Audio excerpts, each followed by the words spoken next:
bienvenidos a Miradas. Ayer fue una tarde linda donde pudimos descubrir a la gran Fabiola de la Cuba.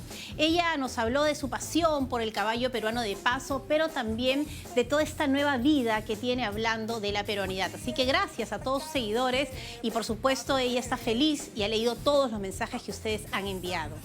Hoy no pueden simplemente perderse Miradas. Mi invitado es alguien muy especial. Cuando uno está cerca a él, medio que se intimida. Y no solamente uno se puede intimidar por la mirada que tiene y el color de sus ojos, sino por todo lo que él transmite. Porque él es un gran decodificador de todo nuestro lenguaje no verbal. Tiene una pasión que es el cerebro. ¿Qué está pasando con la neurociencia y cómo nos puede ayudar a transformar nuestras vidas? ¿Quieren saber con quién converso hoy? Se los digo.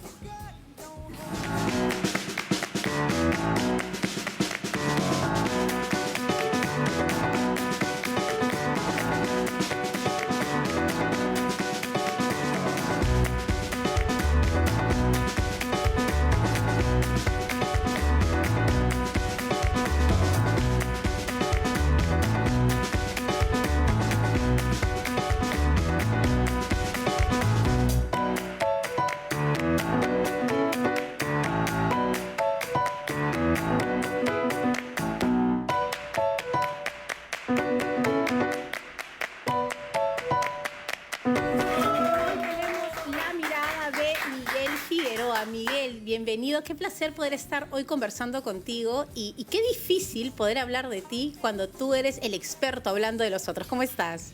Bien, feliz. Pero te agradezco por la presentación, lo he disfrutado muchísimo. Y bueno, aquí para hablar de tanto que se podría decir. Qué importante, Miguel, en estos tiempos y después de haber pasado la pandemia, que nos enfrentamos a una cámara sin saber usarla, donde todo el mundo parecía que se entendía, pero al final no nos entendíamos, ¿no? Y yo tengo esta imagen para ti, que es un cuerpo, ¿no? Que nos habla mucho de este lenguaje no verbal. Sí. ¿Qué significa eso del lenguaje no verbal? Que somos animales. O sea, los humanos somos animales. Y hay que reconocerse así. Es decir, cuando tú te molestas, por ejemplo, o cuando te asustas, si yo te asusto en un momento y tú no esperarías eso, haces esto. ¡Oh! ¿No? Ahora la pregunta es, ¿por qué cuando me asusto hago esto? ¡Oh! ¿Cuál será la razón? Entonces, si analizamos y que decodificamos, nos damos cuenta que cuando tú te asustas es porque te mueves así porque proteges tus lados ventrales. ¿Tú lo piensas? No lo piensas, no. Simplemente haces esto. El instinto animal. Entonces, inhalas. ¿Para qué inhalas? Para tener la energía suficiente para enfrentarte a algo que ha aparecido. Y elevas tus ojos, ¿no? Haces esto. Este movimiento tú no lo piensas, pero tu cerebro te dice, abre los ojos porque tienes que ver lo que está pasando afuera, inhala para tener la energía y cubre tus lados suaves. Entonces, eso es una explicación de que somos súper animales, que tu cuerpo hace solo lo que tiene que hacer. O sea, se defiende, se enfrenta, y eso es maravilloso porque te das cuenta que si tú entiendes lo animal que eres, o sea, lo primitivo que somos todavía, puedes saber qué es lo que la persona te está diciendo sin que su boca diga algo, ¿no? Claro, ahora, como ustedes verán, yo en esta entrevista ni me voy a mover. Porque claro, tengo miedo de estar moviéndome y estar expresando cosas, pero justamente es lo que no debemos de temer, ¿no? El expresarnos y que nuestro cuerpo hable, pero que tenga en sintonía con la palabra. Sí, bueno, depende, ¿eh? Sí. Porque, o sea, por ejemplo, si tú estás en una entrevista de trabajo, hay que ser precavido con tus movimientos, porque si uno se vuelve muy expresivo o muy mustio, en ambos casos la otra persona puede estar entrenada en detectar cómo estás. Por ejemplo, una entrevista de trabajo y tú estás con tus manos acá abajo, instantáneamente otra persona lo va a ver como una descalificación. Y si estás expandiendo demasiado, puedes mostrar que estás queriendo invadir espacios que no son tuyos. Entonces, alguien podría decodificar eso como una intención inadecuada. Ahora, si ya sabemos esto y la neurociencia ha avanzado tanto, ¿no sería correcto que los expertos en reclutamiento sepan que a veces algunas reacciones nuestras son por el miedo, por la inseguridad y que no me debería de descalificar un gesto? Sí, sin duda, no basta con la comunicación no verbal, pero hay reclutadores y reclutadores, ¿no? O sea, claro. Hay gente que es muy entrenada, muy capa, y entonces ve tu comunicación no verbal, más la pregunta, la repregunta, tu experiencia, con todo eso termina teniendo un buen perfil. Pero alguien, no sé, yo te pregunto algo y tú haces, sí, y podrían leer esto como una mentira. Yo no me voy a mover, Miguel. No, o sea, tranquila. Ni me voy a mover de acá. Y en el amor, o sea, en las relaciones de pareja, ¿qué tanto es importante el lenguaje no verbal? O sea, me imagino que hay etapas, desde cuando recién conoces a alguien, cuando se gustan mucho, cuando empieza ya la relación, cuando viene el té, el cansancio, cuando, no sé. ¿Qué tan importante en la relación de pareja y en los conflictos que hay entre las parejas es el lenguaje no verbal? Claro. Usamos mucho la comunicación no verbal, por ejemplo, para detectar si la otra persona quiere contigo, ¿no? O sea, uno puede saber ¿Hay gestos eso. que te indican? Sí. Claro, claro. Que están asociados a la expresión de la ventralidad. O sea, cuando alguien está diciéndote que todo bien contigo, puedes acercarte un poco más, normalmente lo que sucede es que uno muestra los lados ventrales, esta parte del cuello, habitualmente. Entonces, ¿Qué gesto hace uno? A mí se me va a ver muy feo, ¿no? Pero nada. digamos que un movimiento como este, como quitar el pelo y mostrar la parte del cuello, podría avisarte. Ojo, no es absoluto. Nadie va a decir, oye, me ha mostrado la oreja y me lanzo. No, tampoco es así. Pero según un poquito de cuello te podría ayudar a decir, oye, mal no me va con ello, ¿no? Funciona más o menos así. Y por el contrario, cuando alguien te incomoda, uno normalmente tiende a poner su cuerpo hacia atrás. Imagínate que, no sé, alguien se acerca a ti y uno hace esto, ¿no? Pero es muy sutil, o sea, uno no haces esto, sino es este movimiento te hace pensar que probablemente aquí no haya posibilidades. Y el famoso tono de las mujeres, que los hombres se quejan tanto, en que los hombres no comprenden el tono de las mujeres y hay mucho conflicto por eso, ¿es así o también tiene que ver más bien lo que voy interpretando con mis movimientos? Sí, lo que pasa es que el cerebro masculino y femenino son distintos, son pero muy complementarios. Distintos. No sé. ¿No? O sea, yo creo que sí, son yo soy una romántica. Temporalmente complementarios, pero hay un momento donde, o sea, el tiempo hace de las relaciones, las carcome. Entonces uno tiene que gestionar mucho esfuerzo ahí para que la cuestión funcione. Entonces el cerebro humano tiende a creer que los otros piensan como tú. O sea, un hombre cree que su pareja piensa como él, porque así somos, es una forma facilista de entender. Por ejemplo, un hombre podría no detectar que una mujer esté a punto de llorar. La capacidad Ni que así esté con los ojos hechos agüita, a punto, nada. Muy probable que no. ¿Por qué? Porque el cerebro masculino no detecta los gestos tan bien como las mujeres. O sea, la mujer tiene una capacidad para detectar emociones y por lo tanto los gestos con mucha más prontitud que un hombre. La investigación trata de decir que por eso existen las lágrimas femeninas, para que el hombre, por favor, se dé cuenta que está... tiene que verle evidentemente el chorro acá para que digan, oh, estás triste. Sí, efectivamente. O te pasa algo. El cerebro masculino es bastante más primario que el cerebro femenino, sin duda. ¿Y qué cosas, por ejemplo, en las investigaciones tú has visto que le cuesta mucho al cerebro femenino entender del masculino? Yo leía por ahí que a veces el cerebro masculino, cuando tiene un problema, necesita jugar para distraerse y encontrar la solución, y que es un cerebro que juega mucho y el cerebro femenino no lo entiende. ¿Es así? Hay mil cosas, ¿no? Una característica curiosa del cerebro masculino es que busca la solución. O sea que si tú le cuentas algo, él está pensando en qué proponerte para solucionar el asunto.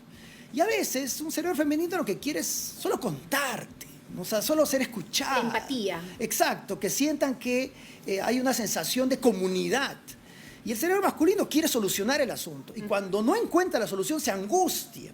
Entonces, es habitual las peleas de pareja cuando una mujer empieza a decir, oye, tengo problemas y me pongo a llorar, y en ese momento, y como no puede hacer nada, empieza a gritar, ¿no? ¿Por qué? Porque siente incapacidad en solucionarlo, y entonces lo que trata con sus gritos es opacarse a sí mismo. Es curioso el asunto. Entonces, los hombres y las mujeres somos muy distintos, y justamente esa distinción hace que en algún momento nos crucemos, ¿no? Y el amor pase por un buen momento hasta que luego el tiempo hace sus cosas. Hace sus cosas. Y este cerebro también, imagino, finalmente se interpreta en lo que hablábamos de este lenguaje no verbal, ¿no? Hay ahora en las redes sociales muchos consejos de qué no debes de hacer o cómo no debes pararte para dar tal o cual impresión. ¿Eso nos quita naturalidad? O sea, finalmente el ser humano, ¿cómo debe de comportarse para que no hayan tantos límites de lo que está mal y de lo que está bien? Claro, lo que pasa es que a veces uno sin querer proyecta debilidad cuando debería mostrar fortaleza. Por ejemplo, no sé si me puedo parar, ¿me puedo parar? Claro, sí. claro. Por ejemplo, un líder, ¿no? Imagínate que quiere instar a su equipo a que haga algo y se ponga en esta posición. Vamos, equipo, lo podemos hacer, porque lo hemos hecho antes. O sea, en esa posición, pero es natural, tú podrías decir, es natural, porque él es así. Claro. Sí, pero no proyecta nada al otro. Ahora, si yo me pongo en esta posición, vamos equipo, lo podemos hacer porque lo hemos hecho antes. ¿Nota la diferencia? Has dicho más o menos lo mismo, pero en la primera estoy contractivo descendente y en la otra está expansivo ascendente. Esos movimientos generan en la otra persona o en el grupo ganas de seguir haciendo. ¿Cómo alguien que esté así me va a motivar a mí? Vamos equipo, yo sé que ustedes son buenos. Tu cara, tu tono de voz, tu corporalidad te está diciendo, oye, ni tú puedes contigo mismo, menos vas a poder con Y nosotros, el brazo también ¿no? abierto, no es como estoy con ustedes. De hecho, se le llama el ángulo de la seguridad, este de acá. Cuando la gente está segura, se expande. Cuando está insegura, se contrae. Por ejemplo, lo que te decía al principio, ¿no? Yo te asusto, ¡oh!, me contraigo. Entonces, si yo quiero motivar y estoy sin ángulo, o sea, acá, lo que va a pasar normalmente es que el otro sienta que estás asustado, entonces no me vas a motivar a mí, menos te vas a motivar a ti mismo, ¿no? Entonces, claro. Expansivo, ligeramente ascendente. ¿Por qué ascendente? Porque todo lo que va hacia arriba está asociado al positivismo. Por ejemplo, sonríe en este momento, tu boca se va hacia arriba. Ajá. Y la tristeza se va hacia abajo. Entonces, entonces, cuando yo hablo con las manos abajo, todo lo que voy a decir está así de mustio, ¿no? Claro, de grave, pegó a la tierra. Exactamente. ¿Por qué? Hay una explicación biológica que está detrás de esto, y es que cuando uno se pone en posición expansiva ascendente, estás gastando energía. Es decir, tienes energía. Y como tengo energía, tengo fuerza para seguir adelante. O sea, es una cuestión muy biológica, pero tremendamente potente, ¿no? Ahora, hablando de esto, entonces, qué importante es en el tema político. Claro. Porque tú ves a veces como copias, ¿no? Tic, tic, tic, tic, que van saliendo cómo debería ser un político, cómo debería de hablar y cómo reacciona la gente, pero aquí encontrarías cuando realmente quieres un mensaje verdadero, o sea, cuando le quieres decir a alguien, oye, quiero trabajar en esto por ti, y a veces este lenguaje es distinto a lo que el cuerpo expresa. Sí, mira, en la política peruana lo que uno ve es bastante pobreza expresiva, ¿no? O sea, ¿por qué? ¿Por qué porque no hay entrenamiento, porque nadie se entrena, porque no hay una carrera pensada en que la comunicación y la política tienen que estar juntas. Entonces uno va a hacer política porque seguramente en el mejor de los casos quieren hacer algo bueno para su país o su región, en el mejor de los casos. Claro. No vamos a hablar de los otros casos. ¿no? En el lado bonito. Exacto. Y bueno, que alguien realmente quiere hacer algo por su país. Entonces es importante cómo lo digo. Porque cómo es termina transformando el qué. Es como, no sé si alguna vez han escuchado ustedes un programa, una transmisión de fútbol, ¿no? Y tú escuchas por la radio y dices, miércoles, qué partidazo, ¿no? Por Dios, que lo que me estoy perdiendo. Vas a la tele y no encuentras tal vez el gran partido que lo escuchabas por la radio. O cuando vas al estadio, yo pienso, ¿dónde está el que me narra? Necesito al narrador, cierto, porque en el estadio no me falta, pues, ¿no? Porque el narrador construye o reconstruye la realidad y la hace más disfrutable. Y así tiene que hablar un profesor. Así tiene que hablar un político, así tiene que hablar un papá con sus hijos. O sea, tiene que darse cuenta que el cómo dices algo transforma el qué, transforma la esencia misma de tus conceptos. Entonces, ¿notas qué importante es saber decirlo? O sea, el cómo hace el qué. Claro, el éxito vinculado a la buena comunicación. No sé si me permitas poder analizar algunas imágenes de algunos candidatos. Vamos a ver, bueno, justamente hace poco en Argentina han habido elecciones, estas primeras elecciones donde ya 2 candidatos han quedado para la segunda vuelta, ¿no? Como es el candidato Massa y también el candidato Milei. Vamos a ver un poco para que nos puedas contar qué es lo que ves tú aquí en estos 2 candidatos. Vamos a verlo, a ver. ¿No? Tenemos por un lado a Massa de rojo, ahí está Milei con lentes y la corbata oscura. No estamos escuchando porque queremos ver este lenguaje, ¿no? Vemos a Massa que dice no ante todas las cosas que está diciendo el otro candidato. Claro, es una estrategia muy astuta. Sí. Claro, porque él sabe que en la pantalla aparecen los dos. Entonces, cuando tú estás diciendo algo y yo hago esto, todo lo que tú digas tiene una negativa cargada. Es muy astuta y muy silenciosa la vez. Hay que hacer la dinámica. Claro, dale. Ya, a ver, yo voy a decir algo y tú lo niegas, ¿no? A esa cámara, ¿no? Ya, ok. Los dos podemos salir, para que vean la dinámica. ¿Salimos los dos? ¿Sí? A ver, Tiguita nos va... Ya. Miren, yo voy a decir algo y a ver, tú lo vas negando. Acá, ¿no? Vale. Bueno, a veces los hombres malinterpretan a las mujeres por ese tema de los cerebros. Las mujeres, por lo general, tenemos la razón porque se ha demostrado científicamente que hay mayor capacidades. Ahora, los estudios pueden decir lo contrario, pero lo que yo puedo afirmar con la experiencia es que las mujeres estamos aquí para triunfar y dirigirlo todo. ¡Ah! ¿Qué entendieron ustedes en sus casas? Claro, o sea todo lo que tú dices empieza a ser influido por lo que yo estoy haciendo. Recuerden que nuestros cerebros empiezan a leer primero los gestos y luego las palabras. O sea, lo que más impacta en ti son tus gestos y luego las palabras. Por eso que la gente cuando tiene gestos y a la vez las palabras están al unísono, o sea, apuntan a la misma dirección, es la gente más creíble. Entonces, en el caso que hemos visto ahí de Massa con Milei, Una jugarreta sucia, pero muy buenísima. efectiva. Claro, él sin duda. negaba todo y por más que Milei hablaba y hablaba, él no es Claro. así. La gente es lo primero que decodifica. Además, Milei es un personaje espectacular en términos de show, ¿no? Claro. El tipo sabe hacerse grande y ahí más bien se le veía un tanto disminuido, justamente porque se quiso poner un poco más formal. Pero él es un rockero, pues, ¿no? O sea, él es un rockero de la política. Entonces, sus expresiones beligerantes, expansivas, atraen a la juventud. Pero claro, el problema de eso es que te genera también miedo, porque tú lo ves y dices, oye, ¿qué va a hacer? Porque se vuelve tan impredecible que uno lo que menos quiere es tener a un político impredecible. Pero todavía todo está por ver, ¿no? Ahora, mucha gente ya nos está escribiendo en las redes y nos están diciendo, yo quiero estudiar la carrera que ha estudiado Miguel Figueroa. ¿Cuál es? He estudiado neurociencia. Bueno, les debemos contar que estudiaste biología. Claro, yo soy biólogo. ¿Y Sí. cómo así? ¿Cómo parte esta inquietud de la biología? ¿En qué parte de tu niñez, de tu juventud? Y luego el salto a este mundo tan fantástico del cerebro. Wow, yo era un amante de Jacques Cousteau. No sé si ustedes recuerdan a Jacques Cousteau. No, acá todos somos de la generación, que no se me hagan. Acá todos sí recordamos a Jacques Cousteau, por A mí me favor. encantaba, me acuerdo, yo soy huanuqueño, entonces llegaba a Huánuco, Huánuco. qué lindo, los negritos de Huánuco. Sí, sí. Llegaban dos canales, el 5 y el 7, ¿ya? Y en uno de ellos, no voy a decir cuál, pero en uno de ellos estaba Jacques Y yo Cousteau. ese- Sí, sí. Y, Ya. y yo y mi papá y yo mirábamos a Jacques Cousteau. Entonces yo le preguntaba a mi papá explicaba lo que podía, y yo decía, yo quiero ser como Jacques Cousteau. O sea, quisiera atravesar los mares, ser oceanógrafo, conocer más. ¿Qué edad tenías ahí? 7 años, Ajá. tal vez. Pero, y mi papá, viendo eso, con mucha astucia, papá docente, profesor, me decía, ya, pero vamos al campo, ¿no? Entonces nos íbamos a cualquier pueblito a ver plantas, a ver animales. En las noches, en la época del terrorismo, donde se volaban, donde no había luz, mi papá nos sacaba al jardín, al patio que teníamos, y mirábamos las estrellas. ¿Cuántos hermanos son ustedes? 3, ¿Tú eres él? el último. El baby. Entonces nos echábamos ahí y mirábamos las estrellas y él empezaba a contar historias y mirábamos de rato en rato alguna luz pasando. Entonces nos entrenó en ver a la naturaleza. Además de mi amor propio por la misma, entonces esa combinación me hizo decir, oye, yo quiero estudiar algo que tenga que ver con ciencias.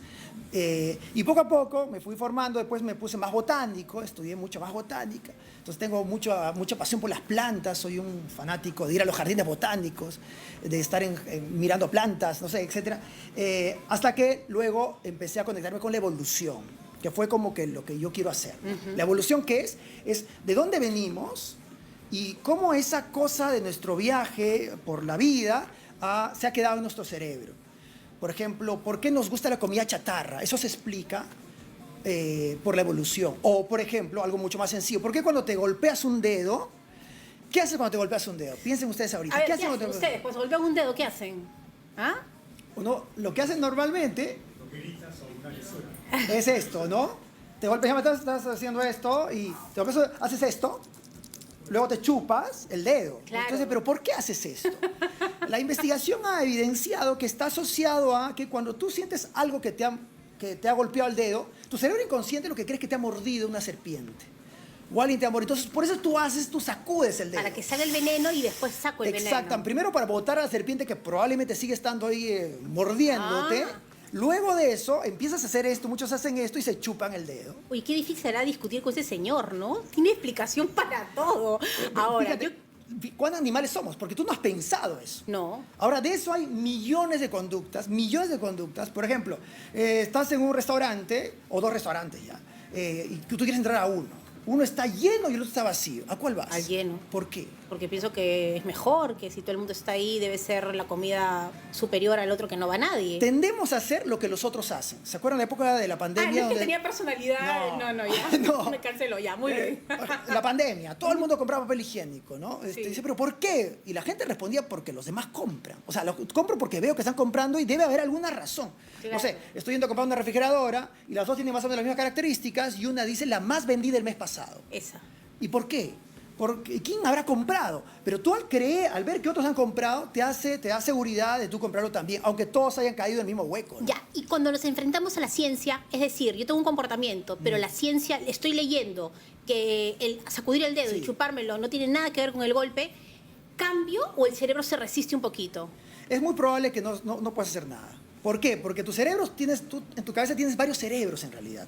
Tienes un cerebro que es el racional, el ecuánime, el que sabe que la ciencia te explica, y el cerebro límbico, el emocional. Y el cerebro límbico es el más rápido. Entonces, cuando tú te golpeas, tu cerebro límbico dice, sacúdete de un veneno, y tú haces esto, ¿no? Aunque tu cerebro racional te dice en el fondo, oye, eso son estupideces, no va a pasar nada, ya te golpeaste, no hay nada más que se pueda hacer sino Claro. esperar. Entonces, el cerebro de la corteza orbitofrontal, que es esta parte de acá, que es la más avanzada, es la última en aparecer, la última en tomar decisiones. Cuando estás cansado, por ejemplo, quien toma más decisiones es tu cerebro emocional. Por eso que en las noches la gente grita más que en las mañanas. En la noche la gente peca más que en las mañanas. En la noche la gente es más probable que se suicide que en las mañanas. Son esas decisiones nocturnas, es más probable que sean menos buenas que las diurnas. La dieta misma, ¿no? Uno cuando rompe la dieta, no en la mañana ni en la tarde, normalmente en la noche. ¿Por qué? Porque en la noche ya no tienes capacidad para controlar tu límbico emocional que dice... Nos volvemos más normalmente animales. Te vuelves más animal, claro, sin Me voy a duda. acostar a las 5 de la tarde hoy día. A partir de hoy, según Miguel, a las 5 de la tarde yo voy a estar durmiendo. Miguel, Una estrategia es Sí. hacer siesta, por ejemplo. Si tú haces una siesta de 15 minutos, tú recuperas esa capacidad cerebral que tenías en la mañana. Uf, yo me puedo acostar más tarde entonces, Miguel. Muy bien, te pido una pequeña pausa. Con todo Vamos a hacer una pausa y regresamos con esta fantástica mirada de Miguel Figueroa. Ya volvemos. Oye, sí, que- I could go to space with the air, like I don't care, baby, by the way.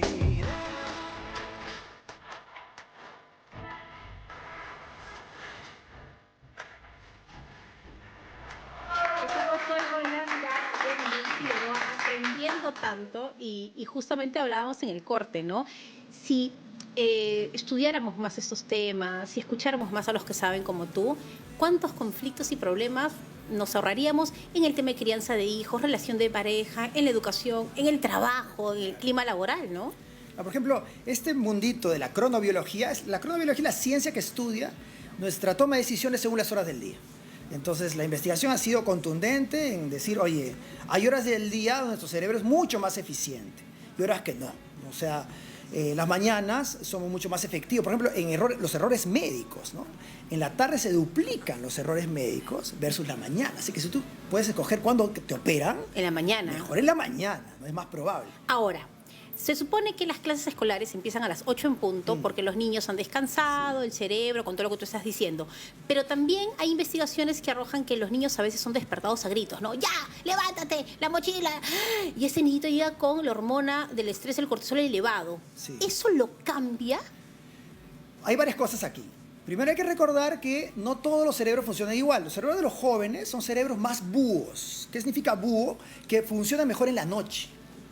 O sea, tú, si tienes hijos adolescentes... Y luego acostarse temprano. A ver, hazle despertar a las 6 de la mañana. Es un suplicio para Totalmente. ellos. ¿Y por qué? Porque su cerebro a esa edad normalmente se activa un poco más tarde. Hay investigación que ha mostrado que si se corren las horas de clase 2 horas más, claro, eso es complejo, ¿no? Pero si se corren, sus notas aumentan, mejoran.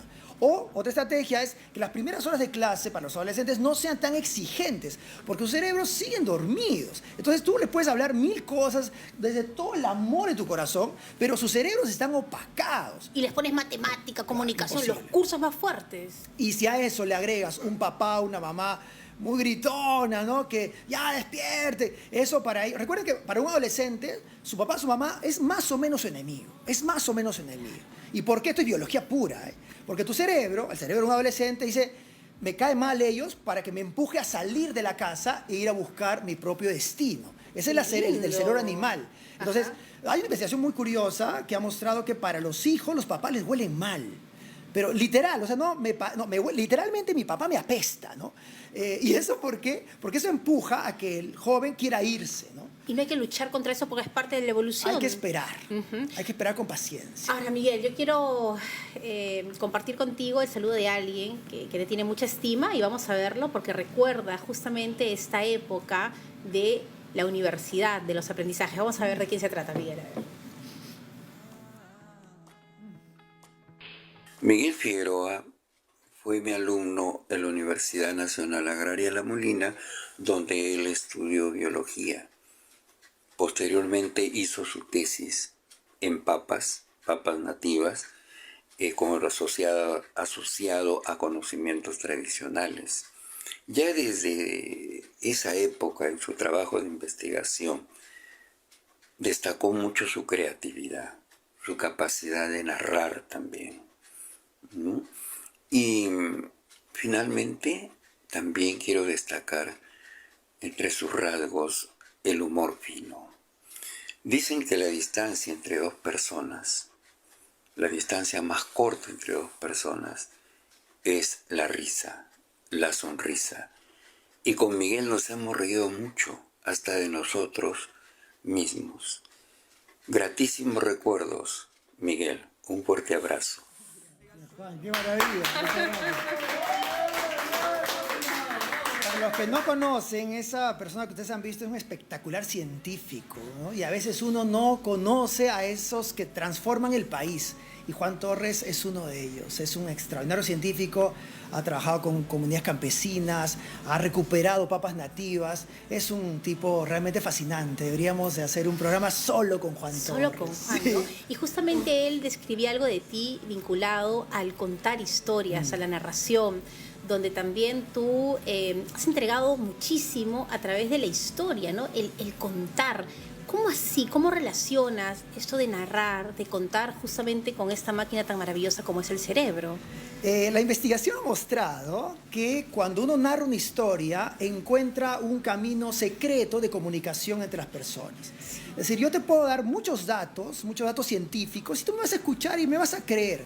Pero si te cuento un relato, si te cuento una anécdota, por ejemplo, yo te puedo decir, los humanos tenemos mucho de animal. Y tú me vas a decir, bueno, tiene sentido. Pero si te digo, por ejemplo, cuando te chocas el dedo y te sacudes, esa es una narración pequeña, una anécdota, que la gente convive y dice, tienes razón. Y es una forma de entrar diferente al cerebro. Entonces la gente primero ve el relato y luego le acompaña el dato. Hay una frase famosa que dice que el relato mata el dato. O sea, yo te puedo dar muchos datos, pero si yo te cuento un buen relato, ese relato va a opacar los datos. Mejor aún si combinas datos y relatos. Y la narración hace eso. Encuentra ese camino que va directamente a tu cerebro límbico, que sería como tu corazón emocional, ¿no? Claro, y entonces esto es un gran truco para todos los docentes, ¿no? Sí, claro. Porque en lugar de dar datos y que quiero que se aprendan las fechas exactas de la historia, puedo narrar lo que sucedió y eso conecta con esta parte de los jóvenes. Del Datos cerebro. y relato. Primero con relato, que la gente encuentre, imagínate contar la historia de, no sé, cuando Miguel Grau se enfrentaba a los chilenos y cómo narrar eso. Hay que saber narrar. Y para narrar, la clave es el cambio de voz. El cambio de voz. Eso es todo. Parece que para ahí está el gran camino. O sea, eso y los gestos. O sea, tú puedes decir, y Miguel Grau se escondió en tal caleta, versus, y en ese momento, Miguel Grau, viendo la oportunidad, se escondió en silencio. Esos susurros ¿Qué hacen pasa que la acá? gente, claro, la investigación ha mostrado. Sí, yo sí, siempre sí, en las sí, me investigaciones, encanta esa frase. la gente que me dice, oye, Miguel, cállate ya. No, No, pero está bien. tienes harto con eso. Pero bueno, no, es que argumentos desde la investigación. La investigación ha mostrado que cuando tú bajas la voz, aumentas la recordación. O sea, yo te puedo gritar y lo vas a recordar, porque grito hace que la gente se asuste y las amígdalas cerebrales se activen. Pero un camino mucho más poderoso es contarte un secreto. Y el secreto se cuenta bajito. Entonces, cuando yo quiero llamarle la atención a mi hijo, quiero que cambie una conducta, el camino también puede ser es decir, hablarle bajito y decirle, mira, esto que has hecho no está muy bien, ¿sí? Exacto. Pero no todo el tiempo. Claro. Porque lo chévere de la voz bajita es que es un secreto y es esporádico. O sea, es de rato en rato. Entonces, si yo hablo todo el rato así, ya te vuelves muy Claro, cansino, ¿no? claro. En cambio, si de un momento a otro, pero te voy a contar algo. Te voy a contar algo que realmente es importante que recuerdes. Es que yo me quedo pegadísima. Él me Claro, dice, te voy a claro. contar algo. Y yo, sí, qué cosa, no quiero que me lo cuente, pero es parte de lo que me está dando como ejemplo. Entonces, de la narración de cuentos hemos hecho eso. O sea, yo me dediqué mucho tiempo a narrar historias. Cuéntanos de tu ¿no? personaje. No sé, yo creo que gracias a mi papá y esa dinámica de se apagaban las luces de la ciudad y veíamos las estrellas y él empezaba a narrar historias, yo me quedé conectado con esa forma de explicar cosas. Entonces, cuando trabajaba con comunidades campesinas en la Amazonía o en los Andes, me daba cuenta que la mejor forma de explicarles algo a ellos era narrando historias. Pero no solo eso, sino que ellos mismos, cuando se contaban algo, también lo hacían con historias. Es decir, por ejemplo, trabajé un tiempo con los Esejas de Puerto Maldonado, gente maravillosa. Y ellos, su forma de cómo tratar a la Amazonía, cómo tratar a la selva, no lo hacían con mandamientos, qué hacer, qué no hacer, sino con historias. Entonces te narraban la historia del sachavaquero que iba a cazar sachavacas, la historia del tapir, la historia... entonces, la gente escuchaba historias y era una forma de entender qué se debe hacer y qué no se debe hacer, cuándo hacerlo y cuándo no. Entonces, Claro, las historias son poderosas. Y para el Perú es importante el tema de la tradición oral, ¿no? Todas esas historias que van de generación en generación y que finalmente rigen la vida de las comunidades, ahí te das cuenta de cómo va impactando a través del sonido de la naturaleza, de las inflexiones de la voz, de la sorpresa de lo que puede venir. Sí, y son narradores espectaculares. Yo aún sigo trabajando con uno que se llama Marino Ticlavilca, en las alturas de Huánuco, y Marino es un gran narrador de historias. Y además él combina su quechua y su español de una manera fabulosa, y más el quechua que es tan musical, es tan delicioso para escuchar. Yo no lo entiendo bien ya, pero justo como lo combina con el español ya puedo estar guiado. Pero hay momentos donde él agarra y dice, shh, shh, shh, shh, shh, escuchas. Y te hace entender la naturaleza de una manera completamente diferente. Entonces, narrar historias tiene que ser parte de nuestras habilidades. Uno, si trabaja con gente, si uno es líder de una compañía, si uno está en el mundo de las ventas, si uno es papá, mamá, es profesor, tienes que trabajar con las historias. Claro, y justamente vamos a escuchar una narración de alguien que también ha compartido contigo. A ver, vamos a ver a quién tenemos aquí en Miradas. Ahí está. Vamos a ver. Y quiero desde aquí mandarle un gran saludo al gran compañero, amigo, artista Miguel El Llana Figueroa. Y en uno de los talleres que él enseñaba, les voy a contar una anécdota, es el famoso voluntario. Él tenía así alrededor nuestro grupo de alumnos, talleristas que estábamos ahí, y él pedía voluntarios, pero pues, ustedes saben que nadie se avienta a ser voluntario, ¿no? Todos dicen, oye, te toca, vamos, te están llamando, ¿no? Pero nadie se avienta, ¿no? Entonces él decía, miren, ¿saben qué? Como nadie quiere ser voluntario, vamos a hacer una cosa, voy a pedir voluntario, y aquel que no diga, Miguel, yo soy tu mejor voluntario, Miguel, yo soy tu mejor, aquí escógeme, aquel que no haga eso, a ese lo saco. Y vieran que cuando él pedía voluntario, todo el mundo, ya. Y así hacía bastante práctico y bastante participativo sus clases. Desde aquí te mando un gran abrazo. Sabemos que tu carrera es muy exitosa, sobre todo por la gran creatividad que le pones en cada uno de los momentos en que tú tienes la ocasión de darnos alguna información. Muchos de nosotros hemos disfrutado sus espectáculos de cuentos, pero que tienen siempre esa característica del humor y de la toma de conciencia, de poder enseñarnos cosas interesantes e importantes a través del humor. Un gran abrazo, Miguel, te queremos mucho. Un gran narrador de historias, sí. Llana. Es mi apodo artístico. Lo que pasa es que yo soy el negrito de mi familia. Entonces tenía una señora que trabajaba en mi casa que me decía el negrito, pero en quechua, ¿no? El Llanita. Entonces, yo era el Llanita y hasta que un momento hay que poner un nombre artístico. Miguel suena muy crudo, muy duro. Entonces me puse Llana. Ahora, ¿cualquiera puede narrar? ¿Cualquiera tiene esta capacidad? ¿O es que necesitamos ciertas condiciones o abrir algunas partes de nuestro cerebro? Mira, yo confío que cualquiera puede ser un gran comunicador. Dentro de eso, un entrenado en la narración. En mi tiempo, en la búsqueda de enseñar a comunicarse, he encontrado ciertas fórmulas, ¿no? Como lo de la voz, por ejemplo, que te decía. Entonces, a mí me incomoda cuando alguien dice, ser comunicador es un arte. Porque cuando se vuelve un arte, ya se vuelve muy etéreo, ¿no? Muy pelágico. Entonces, ¿cómo explico el arte? O sea, ¿lo aprendo? Claro. ¿No? ¿He nacido o no? Para mí la comunicación es una ciencia y la narración de historias es una ciencia. Entonces, tú con ciertas inflexiones, con ciertos gestos, puedes hacer que cualquier cosa simple se vuelva muy disfrutable. Por ejemplo, una cosa es, a esta cámara, yo les digo arroz con pollo y otra cosa es arroz con pollo. ¿Notan? O sea, he dicho lo mismo, pero levantando las cejas y cambiando la voz, hago que una frase nada se vuelva curiosa por lo menos. Muy ¿no? bien, voy a romper acá mi mirada romántica de las cosas. Eso de que uno se enamora con el corazón, ¿no es cierto? No, pues no es cierto. O sea, uno puede sentir su corazón latir, pero es quien se ha activado es tu cerebro. Totalmente. El más Y primitivo. cambia, ve las cosas de otra manera, los neurotransmisores se comportan ¿cómo? El enamoramiento es un espacio casi... uno está como enfermo cuando está enamorado. Por eso hay una frase que dice, no te cases cuando estás muy enamorado. Porque no ves bien, pues. ¿no? Claro. O sea, tú ves a alguien que te cela en el enamoramiento, ay, qué lindo, me cela, no, pero, oye, va a ser un problema después ese asunto, pero como estás endulzado, o sea, cuando uno se enamora, todo lo de la otra persona se ve positivo. Todo, incluso las cosas más canallescas de la otra persona tú las puedes ver como positivas.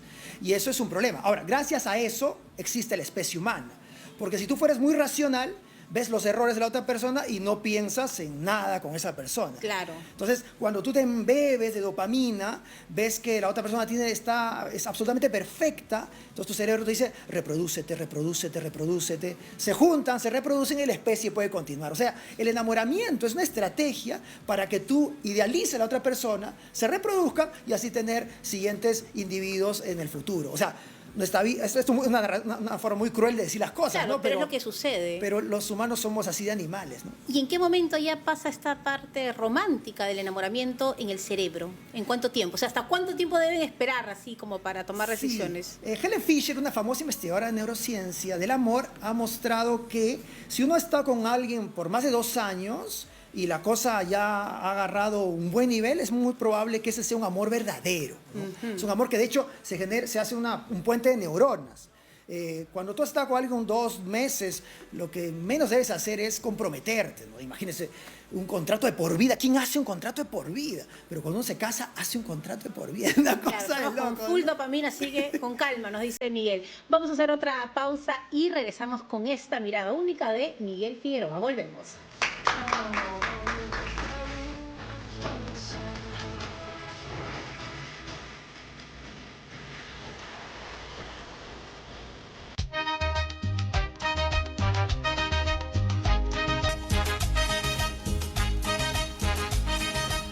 Continuamos con la mirada de Miguel Figueroa y de verdad qué interesante aprender, ¿no? Sobre todo de algo que es nuestro, que lo tenemos ahí y que hay investigaciones respecto a la evolución que tú dices de nuestro cerebro, ¿no? Sí, lo que pasa es que el cerebro vive en una caja oscura y además está flotando. O sea, es un órgano acuático. Interesante eso, ¿no? Entonces, y además tú lo ves y dices, pero ¿cómo funciona? O sea, tú ves un corazón abierto y más o menos puedes imaginarte cómo funciona, ves válvulas, tubos que entran, que salen, puedes predecir, ves un pulmón, lo inflas y vas, pero ves un cerebro y no tiene sentido, parece una torta, un flan, entonces no hay por dónde entra, por dónde sale. Esa ambigüedad hace que sea poco explorable. Entonces, una persona ¿cuándo se empezó a investigar el cerebro realmente? Cuando unos tomógrafos podrían atravesar y ver el cerebro en actividad. Antes tenía que esperar que se muera la persona, ¿no? Entonces, no sé, alguien no tenía problemas del habla. Esperaban que se muriera y recién le abrían el cerebro y ver qué cosa no tiene este cerebro que los otros tienen. Igual con la memoria, etc. Pero ahora tú lo puedes ver a tiempo real. Eso es maravilloso. Entonces, la ciencia nos puede ayudar a decir, por ejemplo, una persona está mirando un color y de un momento se pone especial con algo. No sé, la investigación ha mostrado, por ejemplo, que con los colores azules nosotros nos sentimos un poco más tranquilos. Entonces, pero a ver, ¿qué pasa con el cerebro? Y ves al cerebro y efectivamente el cerebro con los colores azules entra en una situación más de pausa, ¿no? Mientras que los rojos con otra cosa, etc. Entonces, puedes ver a tiempo real cosas que antes no se podía. Bueno, y también un punto importante es el tema de las neuronas, ¿no? Y tú tienes a tu neurona reina. ¿Qué es la neurona reina? Es interesante porque es un hombre que dice que la neurona reina, o sea, reina como verbo. O que mucha gente me decía que hay una neurona que reina. Y no, en general la neurona reina. ¿Por qué? Porque es quien toma decisiones por ti.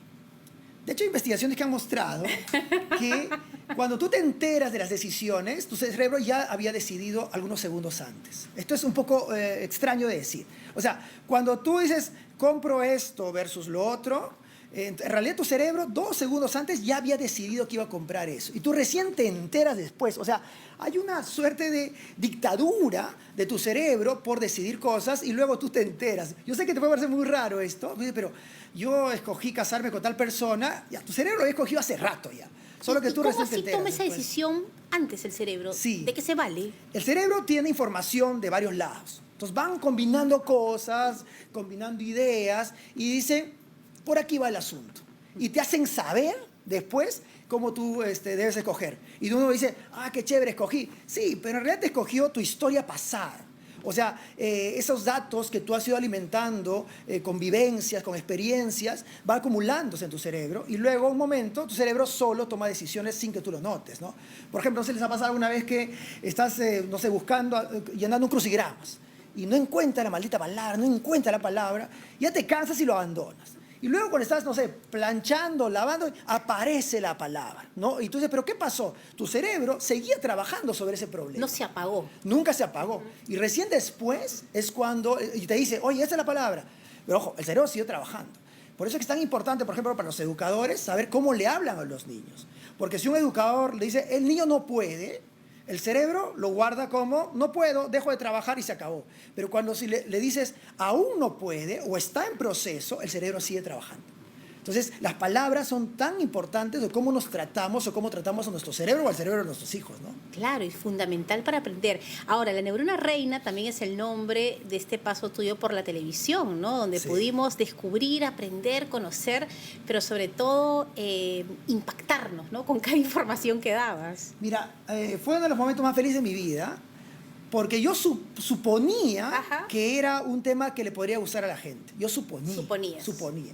Porque uno es en televisión abierta, ¿no? Uno piensa, bueno, a la gente le gusta, ¿no? Tu El cerebro ya lo había show, decidido. Claro, claro. Ya, estoy aprendiendo. Yo cuando hacía espectáculos de narración de cuentos con neurociencia, o sea, la combinación de ambas cosas, la gente funciona muy, o sea, la gente está muy interesada en saber, la gente ama saber, Claro. quiere saber. Entonces, ese espacio se convirtió en un lugar de hablar de neurociencia. Creo que era tal vez el primer programa que habló de neurociencia en la televisión peruana y que duró mucho tiempo y que la gente sigue diciendo, oye, ¿cuándo regresa? ¿No? Entonces, es un espacio muy científico, pero muy aplicable. O sea, hablábamos de el amor, el desamor, por qué la gente prefiere lo prohibido, por qué la gente miente. O sea, todo eso, o gran parte de eso, está explicado en nuestro cerebro, ¿no? Claro, porque muchas veces por la ignorancia que tenemos frente al cerebro, tomamos malas decisiones o de repente pensamos que tenemos alguna enfermedad o que tenemos que tomar alguna pastilla para mejorar tal o cual cosa y no nos damos cuenta que en esta máquina perfecta está todo, pero hay que comprenderla también. Hay que comprenderla. El cerebro, por ejemplo, es un órgano que necesita del ejercicio. Así. La investigación ha sido contundente en decir, tú quieres tener un cerebro bueno, tienes que hacer ejercicios. ¿Y depende cada tipo de cerebro para el tipo de ejercicio o en No, general? el cerebro, o sea, en general, ejercicios. Seguramente habrá algún ejercicio que se te acomode más, pero en general el cerebro está pidiendo ejercicios. O sea, toda persona debe tener su ejercicio básico. Así como tenemos esta pirámide básica de necesidades, también tengo que tener mi ejercicio básico. Sí. Fundamental. ¿Por qué? Porque tu cerebro se vuelve más inteligente con el ejercicio. Hay un factor de crecimiento neuronal llamado el BDNF, no quiero poner muy complicado, pero es como el abono del cerebro. Cuando tú haces ejercicio, el BDNF aparece y permite que las neuronas se conecten más. O sea, se comuniquen mejor. Pero acá te alguien dirá, Miguel, pero es terrible mi vida, salgo a las 6 de la mañana, los hijos, el colegio, el mercado, el trabajo. ¿Cómo quieres que haga ejercicio? Yo me atrevo a decir mentira. Ah, Mentira sí. sucia. Así. La gente tiene tiempo. Tiene tiempo. Está metida en las redes. Claro. ¿No? Está viendo serie tras serie tras serie. Oye, dale 15 minutos a tu cerebrito que hace tanto por ti, tú le ofreces tan poco, ¿no? Entonces, no, 15 es muy poco. En realidad, 25 minutos debería ser la cantidad necesaria, mínima, diaria, ¿no? Una buena caminata. Ay, ¿cuánto cuesta una buena caminata? No te cuesta nada, en 5 minutos, ¿no? En paso acelerado, buenísimo. Claro, y además todos estos que han creado las redes sociales, el TikTok, han estudiado muy bien al cerebro para que justamente no puedas dejarlo, ¿no? Exacto. Y hay toda una generación de sustancias que hace que estés ahí pegado en el TikTok. Sí, es purita dopamina, ¿no? La dopamina es la hormona del placer. Y cuando tú estás en las redes sociales, con adicción, lo que pasa es que cada imagen te quiere ofrecer algo que te genere placer. Eso puede estar asociado a la belleza, ¿no? Por ejemplo, alguien aparece muy bello, muy bonita, muy bonito entonces eso te genera dopamina. Entonces uno se queda mirando a la persona bonita, ¿no? Un ratito. Ya, basta. Siguiente. Ahora una bromita. Siguiente, pues la bromita también te genera dopamina. Claro. Ya, siguiente, alguien que le fue terrible. No, entonces uno disfruta a veces los olores de los otros. Ya, entonces así puedes estar horas de horas y no has hecho nada. O sea, le has dado a tu cerebro purita dopamina que no construye nada, ¿no? Entonces uno termina haciendo un vacío. Tu cerebro se vuelve vacío.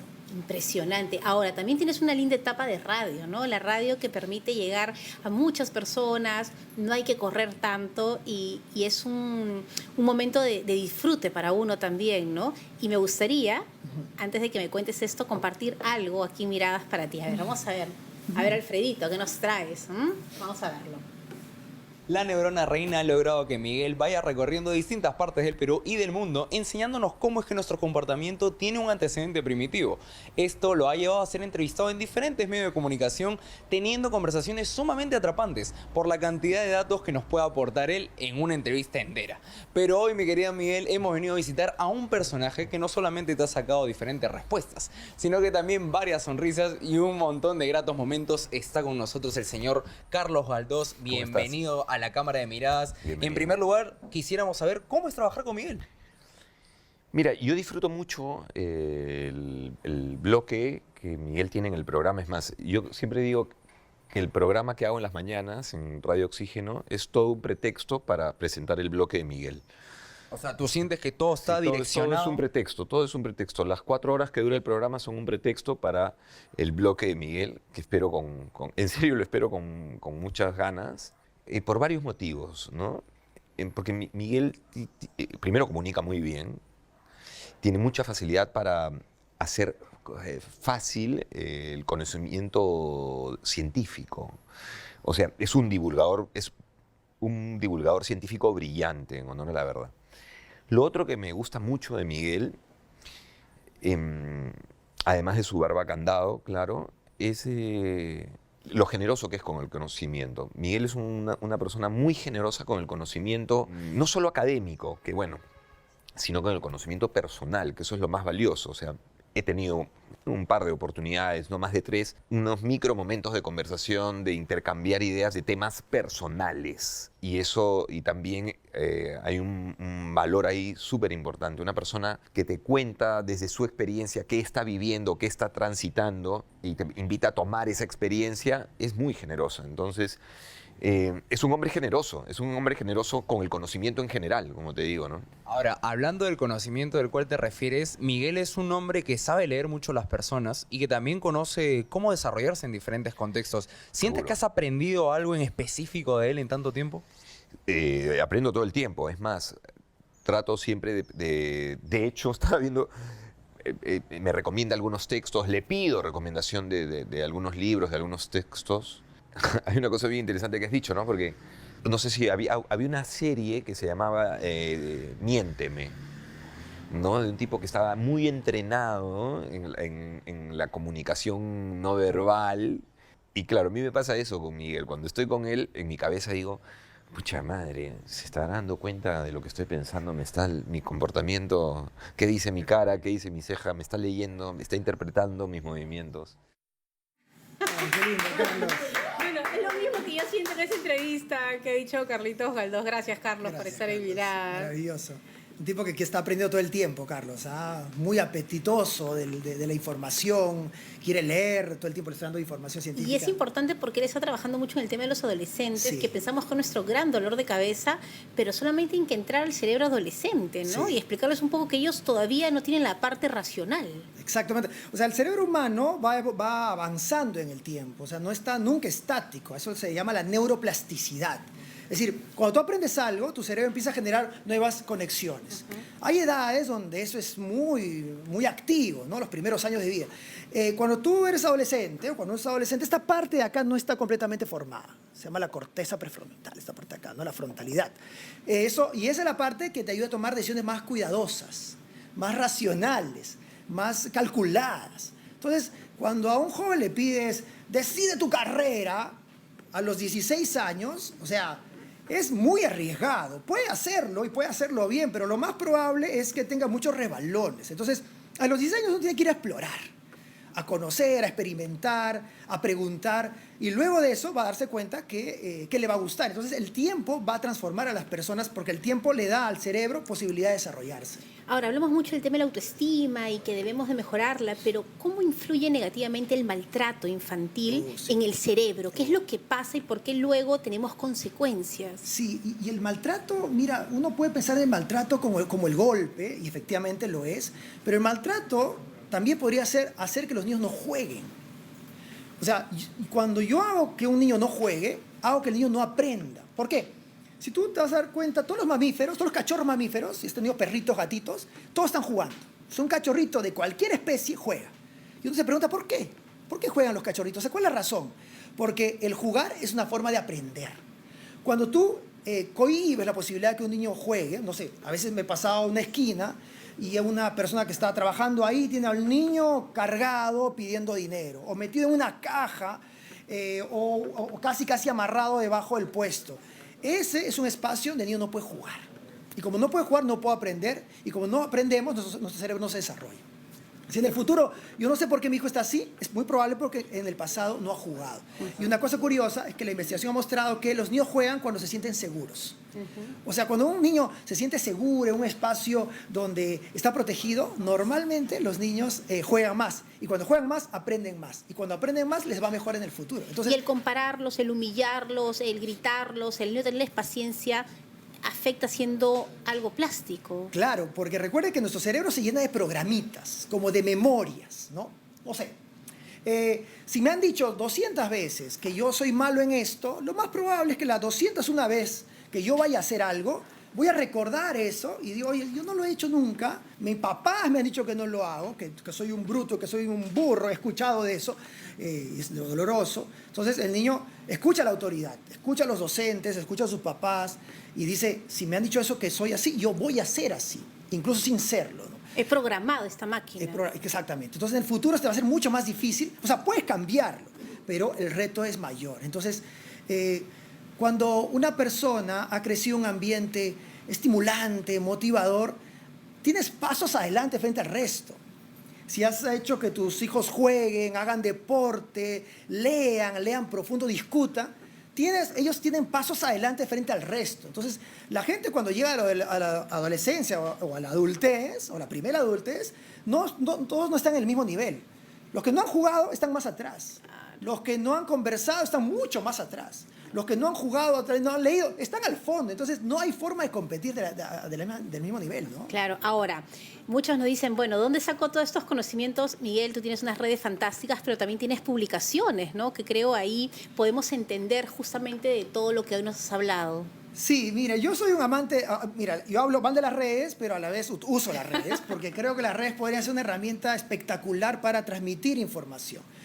Porque la gente está ahí, uno puede acomodarse. Yo soy un tipo que me gusta tomarme tiempos largos para explicar algo. Pero las redes me han obligado a ser un poco más concreto. Entonces, trato de en 30 segundos explicar un concepto científico. Entonces, tengo, por ejemplo, unas cosas que se llaman las clasecitas de comunicación no verbal, que están en todas las redes. Creo que ya estoy en la clase 80 y tantos. Sí, ¿no? Una fantástico. clase Tienen que chiquitita. ingresar a las redes. Pero además también dictas talleres. Entonces, si alguien quiere un taller que vaya a la empresa a entender las cosas, pueden contactar a nuestro queridísimo Miguel. Miguel, te voy a dar este plumón para que nos pongas algo en la pizarra, alguna acuerdo. frase tuya. Y te invito para que puedas escribir ahí y saber un poco y qué nos deja, ¿no? Cada invitado generosamente nos deja algo para reflexionar. Y hoy Miguel nos ha dado muchísimas enseñanzas y aprendizajes, ¿no? Dale. Vamos. A ver, todo el Perú viendo. Somos lo que hacemos Ajá. a diario. Ahí está. Somos lo que hacemos a diario. Qué gran frase, Miguel. Muchísimas gracias. Gracias por por estar aquí, gracias por tu mirada, gracias por abrirnos este panorama que a veces no entendemos y que el truco está en seguir aprendiendo y por darte el tiempo de transformar la vida de tantos, ¿no? Con todo gusto. Gracias, de verdad. Gracias a ti. Y oye, debería estar aquí en TV Perú, Miguel. ¿Qué opinan ustedes? ¿Va? Sí, ¿no? Claro, que vuelva Miguel Figueroa. Vamos a pedir así a los cerebros para que todos digan que sí, Miguel. Gracias, ha sido un placer. Con todo Todo el gusto. cariño se te tiene siempre y gracias por ayudarnos a entender esta vida que a veces todo está aquí, ¿no? 30 segunditos para explicar la frase, por favor. Somos lo que hacemos a diario significa que nosotros podemos hacer de rato en rato una cosa maravillosa.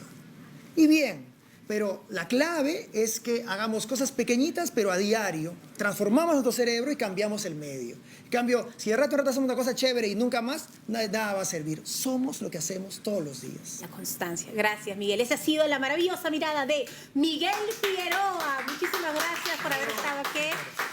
Y mañana no se pierdan el programa porque estará acá Rosana Fernández Maldonado. Así que esa va a ser su mirada. Nos vamos, gracias y seguimos conectadísimos en las redes. ¡Chao!